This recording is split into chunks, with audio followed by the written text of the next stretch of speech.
What are some of the more bizarre things you've heard that are being presented as Mayan or Cherokee or Aztec prophecy that you'd like to deal with? Okay, in my own group, I have another group that is a closed group of just certain people. That I put you in that group too. I don't know, you don't participate much in that one. But there's a person in there who keeps saying all these strange things. I think recently she posted that we're going to pass through this magnetic zone, and it's going to knock out the magnetism. It's going to surround the earth, and it's going to block out the sun for 3 days, 60 or 70 hours, and we're going to be in total darkness, and there's going to be panic and chaos, and people are going to be eating each other, and cannibalism and all kinds of weird stuff is going to happen because people are freaking out and panicking. Zombie Holocaust, the live stage version.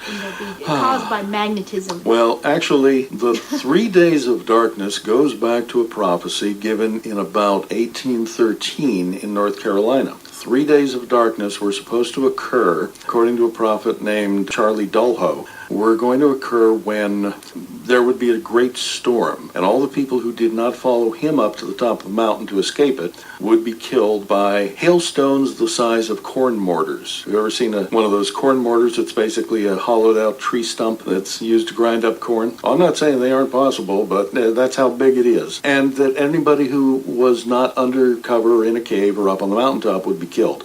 This was going to sweep the white people away and all of the Indians who had adopted white ways, and then what would survive would be real Indians. This is sometimes retroactively called the Cherokee Ghost Dance Movement. What happened, of course, is there was supposed to be a storm for 3 days that was going to destroy everything. Well, it didn't happen. That goes back, actually, to the end of one of the worlds, which was called, in Cherokee, the Redbird World. It ended with a series of storms, and what we call firestorms, which could mean either comets or ejecta from volcanoes or things other than normal rain coming down and destroying things. So that really isn't a prophecy for the end of this age. The concept of 3 days for darkness, look, this can happen any number of ways. Talk to the people who went through Hurricane Sandy. They'd be happy to settle for 3 days.